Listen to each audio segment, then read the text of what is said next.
Hello, and welcome to this video on mycotoxins and how common they are. This video is from Micron Biosystems, and my name is Mike Steele, and I'm the Technical Director for Micron Biosystems. So, mycotoxins are extremely common. The organisation that tells us most of the information on how common they are around the globe is the World Health Organization. Now, previous to around 2016, it was thought that around 25% of the global food products were contaminated by mycotoxins. This information came from a paper back in 1999 that people used to quote again and again. But nowadays, we have better technologies and better ways to detect mycotoxins. Also, the climate has been changing, and mycotoxins may actually be on the rise generally.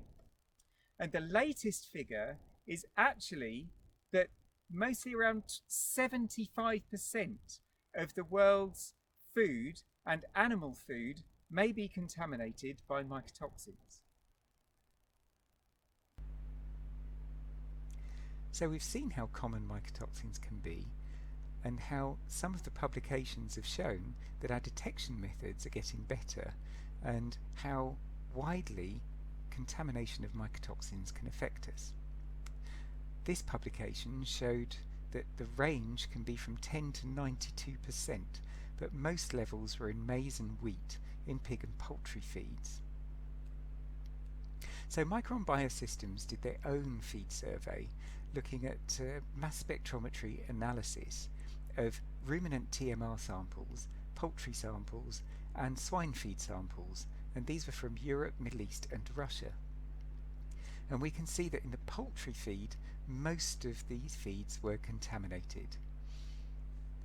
Most of these were from deoxyvalenol, fumicin and zearalenone, with some T2H2. Pig feeds less so, and ruminant feeds less so.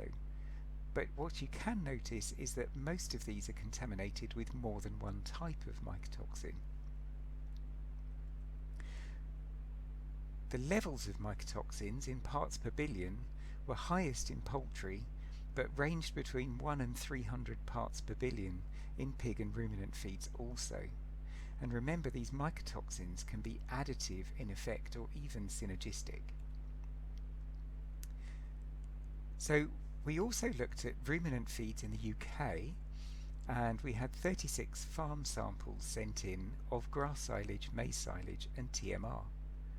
And what we actually found was that the mycotoxins in maize silage were highest, with over 80% of these infected with at least 2 types of mycotoxins, and in levels of up to 500 parts per billion.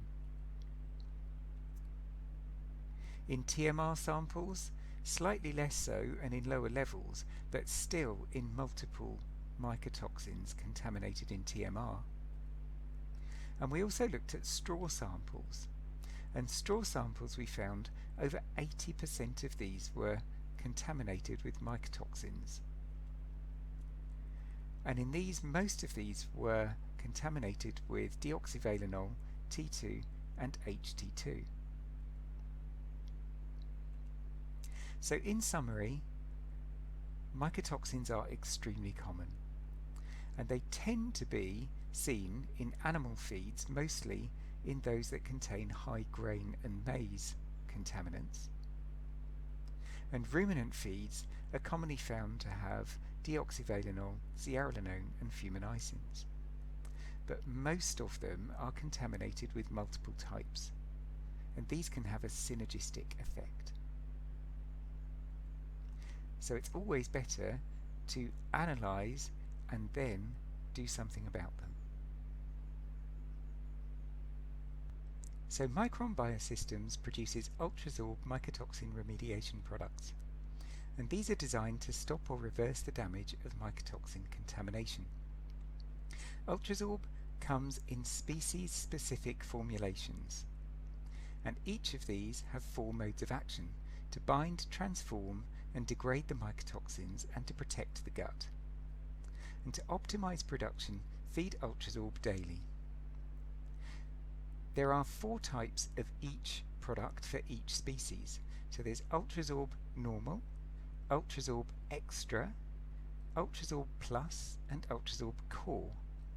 The Ultrazorb Normal for that species is for the lower risk in mycotoxin contamination. Ultrazorb Extra for a higher risk. Ultrazorb Plus is for high aflatoxin contamination, and Ultrazorb Core is designed for feed mills. Always read the label in each species. We also provide Myco Checkup, which is an app that farmers can use and download to look at their mycotoxin risk. Thank you for listening to this video on Ultrazorb mycotoxin remediation.